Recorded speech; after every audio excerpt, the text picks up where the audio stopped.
قل یا عبادی الذین اسرفوا، حبیب آپ ارشاد فرما دو اے میرے بندو، جنہوں نے اللہ کی حدوں کو توڑا، اللہ ان کو بھی کہہ رہا ہے اے میرے بندو۔ اللہ اکبر۔ جنہوں نے نافرمانیاں کی، اللہ انہیں بھی کہہ رہا ہے اے میرے بندو۔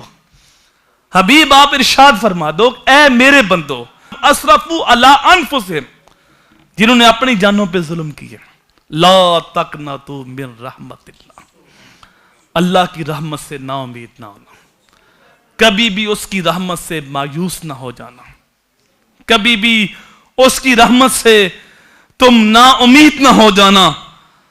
کیوں؟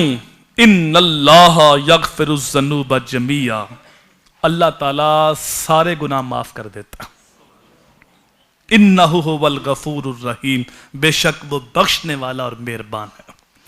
کبھی بھی تم اس کی رحمت سے نا امید نہ ہونا۔ تو کبھی بھی انسان یہ نہ سوچے کہ میں نے جرم بڑے کیے ہیں، اب میں کس منہ سے معافی مانگوں۔ کبھی بھی یہ نہ سوچے کہ اب میں نے توبہ کی تھی، اب توبہ برقرار نہیں رہی، توبہ ٹوٹ گئی، اب دوبارہ کس منہ سے توبہ کروں۔ اگر بار بار بھی توبہ ٹوٹی ہے پھر بھی آ جاؤ، اور کوئی در ہے جہاں جائیں، اور کوئی چوکھٹ ہے جہاں جائیں، جہاں جا کے دامن پھلائیں، جہاں جا کے جولی پھلائیں، جہاں جا کے معافی مانگے، آنا تو اسی چوکھٹ پہ پڑے گا۔ وہ ایک بزرگ حج پہ جا رہے تھے نا، تو ایک بچہ بھی ساتھ چلا گیا، تو جب وہاں جا کے آواز لگائی لبیک اللہم لبیک، تو آگے سے آواز آئی لا لبیک۔ بزرگوں نے پھر صدا لگائی لبیک اللہم لبیک، اے اللہ میں حاضر ہوں، اے اللہ میں حاضر ہوں۔ آگے سے جواب آتا ہے لا لبیک، تیری حاضری کوئی نہیں قبول۔ جب بار بار صدا لگاتے ہیں مالک میں حاضر ہوں، آگے سے جواب ملتا ہے لا لبیک، تو کوئی نہیں حاضر۔ بچے نے کہا بابا جی یہ آواز نہیں سن رہے؟ کہا پتر 70 سال سے سن رہا ہوں، ہر سال آتا ہوں، آواز لگاتا ہوں، لبیک کہتا ہوں، آگے سے جواب ملتا ہے لا لبیک۔ تو بچے نے کہا بابا جی پھر بھی آ رہے ہو؟ تو بابے نے کہا پتر اور کوئی در ہے جتھے جاواں؟ آنا تو اسی چوکھٹ پہ ہے، وہ قبول کرے نہ کرے، میں بندہ ہوں، میرا کام آنا ہے، میں آتا ہوں، صدا لگاتا ہوں، آگے اس کی مرضی، وہ قبول کرے نہ کرے۔ جب بابے نے یہ بات کہی تو ہاتف سے آواز آئی اے میرے بندے، تیرا یہ حج بھی قبول، پچھلے 70 بھی قبول۔ تو آنا تو اسی چوکھٹ پہ پڑے گا۔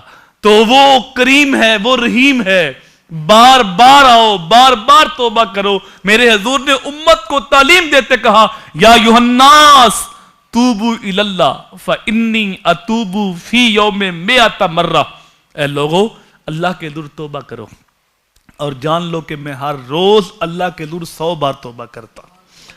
اب حضور کے نامہ اعمال کے اندر کوئی گناہ نہیں، حضور کے صدقے سے گناہ معاف ہونے، حضور کی شفاعت سے بگڑی بننی، لیکن امت کو تعلیم دے رہے ہیں اپنے درجات کی بلندی کے لیے اور تعلیم امت کے لیے۔ اللہ اکبر۔ فرماتے ہیں کہ اللہ کے حضور توبہ کرو۔ حضور صلی اللہ علیہ وآلہ وسلم کا تو جسم بھی لطیف ہے، روح تو ہر بندے کی لطیف ہوتی ہے، لیکن میرے نبی کا جسم بھی لطیف ہے۔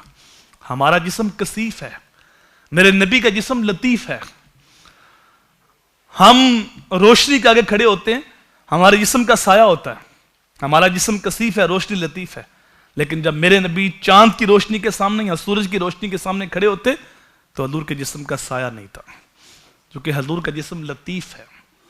کتنا لطیف ہے، ہم کوئی غذا کھاتے ہیں، کوئی پھل کھاتے ہیں اور دودھ پیتے ہیں، اناج کھاتے ہیں، وہ خوشبودار ہوتا ہے، لیکن جب ہم اس کو تاریک معدے میں ڈالتے ہیں اور ہمارے جسم کا جز بننے کے بعد وہ فضلہ بن کے جب ہمارے جسم سے نکلتا ہے تو کتنا بدبودار ہوتا ہے، ہم خود اس سے نفرت کر رہے ہوتے ہیں۔ لیکن رسول کریم صلی اللہ علیہ وآلہ وسلم کے جسم کی لطافت کا یہ عالم تھا، حضور کوئی چیز تناول فرماتے، حضور کوئی چیز نوش فرماتے تو اس کی خوشبو عام ہوتی، لیکن جب حضور کی صحبت میں رہ کے حضور کے جسم سے جب جدا ہوتی فضلے کی صورت میں تو اس کی خوشبو پہلے سے بھی زیادہ بڑھ جاتی تھی۔ حضور کا جسم اتنا لطیف تھا، اللہ اکبر۔ لیکن اس کے باوجود فرماتے ہیں کہ اے لوگو اللہ کے حضور توبہ کرو اور جان لو کہ میں ہر روز اللہ کے حضور 100 بار توبہ کرتا۔